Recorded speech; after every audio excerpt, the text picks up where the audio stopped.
আজকে বানাবো কাশ্মীরি ওয়াজওয়ান স্টাইল নরম স্পঞ্জি চিকেন গোস্তাবা। এই রেসিপিটি এত সিম্পল এবং এত টেস্টি যে একবার খেলে বারবার খেতে মন চাইবে। আমি যেহেতু চিকেন গোস্তাবা বানাবো তাই এখানে আমি চিকেনগুলোকে ছোট ছোট করে কেটে ভালো করে ধুয়ে পরিষ্কার করে নিয়েছি। এখানে আমি মোট 400 গ্রাম চিকেন নিয়েছি। এবার একটি মিক্সি জার নিয়ে চিকেনের পিসগুলি ওর মধ্যে দিয়ে দেবো। এখানে চিকেনের বদলে যদি কোনো রেড মিট থাকতো তাহলে তার মধ্যে ফ্যাট থাকতো, কিন্তু চিকেনের মধ্যে কোনো ফ্যাট থাকে না, তাই এখানে আমাদের এক্সট্রা করে ফ্যাট অ্যাড করতে হবে। চিকেনটা পেশার সময় এর মধ্যে আমরা 200 গ্রাম বাটার দিয়ে পিষে নেব। বাটারটা আমি এখানে অ্যাড করেছি, কিন্তু ক্ষমা করে দেবেন আমি ক্লিপটা নিতে ভুলে গিয়েছি। আপনারা কিন্তু অবশ্যই চিকেন দিয়ে বানালে বাটার অ্যাড করে দেবেন। চিকেনটা পেশার আগে অবশ্যই ভালো করে ধুয়ে জল ঝরিয়ে ফ্রিজে রেখে দেবেন আধ ঘন্টার জন্য।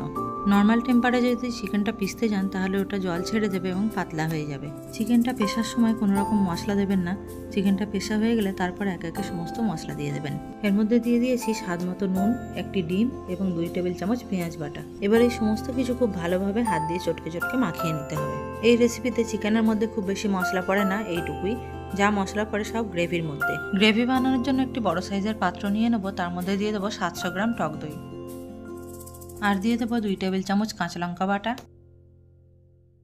দিয়ে দেবো 2টি বড় সাইজের পেঁয়াজ বাটা, দিয়ে দেবো 3 টেবিল চামচ আদা রসুন বাটা, দিয়ে দেবো একটি ডিম, দিয়ে দেবো 4 টেবিল চামচ মৌরি গুঁড়ো, আর দিয়ে দেবো 4 থেকে 5টি তেজপাতা, 6 থেকে 7টি লবঙ্গ এবং 2 ইঞ্চি সাইজের দারচিনির টুকরো এবং 8 থেকে 10টি ছোটো এলাচ এইভাবে ফাটিয়ে দিয়ে দেবো। 2টি শুকনো লঙ্কা এইভাবে ছিঁড়ে দিয়ে দেবো। দিয়ে দেবো 1/2 টেবিল চামচ গোটা গোলমরিচ, আর দেবো স্বাদ মতো নুন। নুনটা যেহেতু মাংসের মধ্যেও দেওয়া আছে তাই এখানে এখন অল্প করেই দেবো। এবার এই সমস্ত কিছু আমরা খুব ভালোভাবে মিশিয়ে নেবো। খুব ভালোভাবে সমস্ত কিছু মেশানো হয়ে গেলে তারপর এই পাত্রটিকে আমরা গ্যাসে বসিয়ে দেবো। আগেই গ্যাসে বসিয়ে দিলে এবং গরম পাত্রের মধ্যে টক দই দিলে টক দইটি কেটে যাওয়ার চান্স থাকবে। দইটা যাতে না কাটে সেই কারণেই পাত্র ঠান্ডা অবস্থাতেই দইয়ের মধ্যে সমস্ত মশলা মিশিয়ে দেওয়া এবং একটি ডিম দেওয়া। শুধু এই দুটো উপায় করলেই যে দই কাটবে না তা না, পাত্রটি গ্যাসে বসানোর পর ততক্ষণ একভাবে নেড়ে যেতে হবে যতক্ষণ না প্রথমে একবার ফুটতে শুরু করছে। খুব ভালোভাবে এইভাবে নাড়াচাড়া করতে করতে দেখুন ফুটতে শুরু করেছে আর দইটাও কেটে যায়নি। এবার এটি ফুটিয়ে ভালোভাবে দইয়ের জলটা শুকনো করে নিতে হবে, এতে মশলাগুলোও কষানো হয়ে যাবে।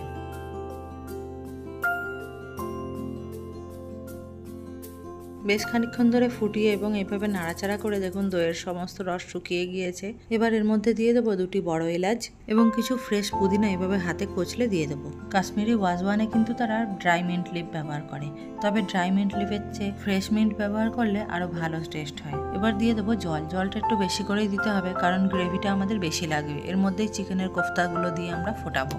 এবার খুব ভালোভাবে নাড়াচাড়া করে চাপা দিয়ে রাখবো যতক্ষণ না ফুটে ওঠে। গ্রেভিটা ফুটতে থাকুক ততক্ষণ আমরা চিকেনের কোফতাগুলি গড়ে নেব। এখানে যেমন সাইজের কোফতা বানাতে চান তেমন সাইজের মাংস খণ্ড তুলে নিয়ে এইভাবে কোফতা গড়ে নিতে হবে। মাংসটি যেহেতু খুব ভালোভাবে পেশা হয়েছে, নরম হয়ে আছে, তার কারণে অসুবিধা হলেও কোফতা করতে হাতে একটু জল লাগিয়ে নিতে হবে। তবে কাবাব গড়ার সময় যেমন হাতে তেল লাগিয়ে নেওয়া হয়, এক্ষেত্রে তেল লাগাবেন না, তাহলে কোফতাটি স্মুথ হবে না, এর গায়ে ক্র্যাক থেকে যাওয়ার চান্স থাকবে, আর তাহলে কোফতাটি গ্রেভিতে দিলে ফেটে যাবে। সমস্ত কোফতাগুলি আমার এখানে গড়া হয়ে গিয়েছে আর এদিকে গ্রেভিটাও ফুটতে শুরু হয়েছে।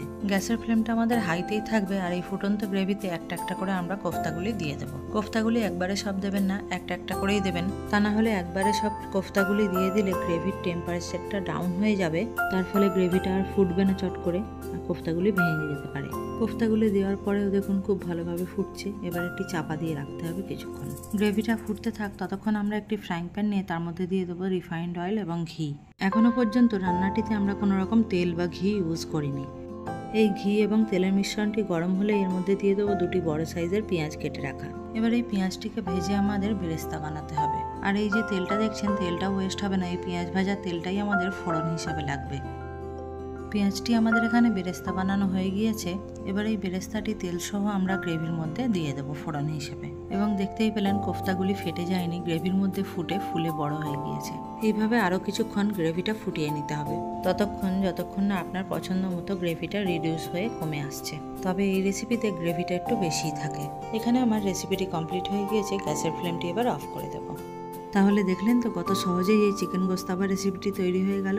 আর কালকেই তো ঈদ, বাড়িতে ঈদের দাওয়াত দিচ্ছেন, তাহলে এই রেসিপিটি অবশ্যই রাখবেন আর আমাকে অবশ্যই জানাবেন যে আপনাদের কেমন লাগলো রেসিপিটি।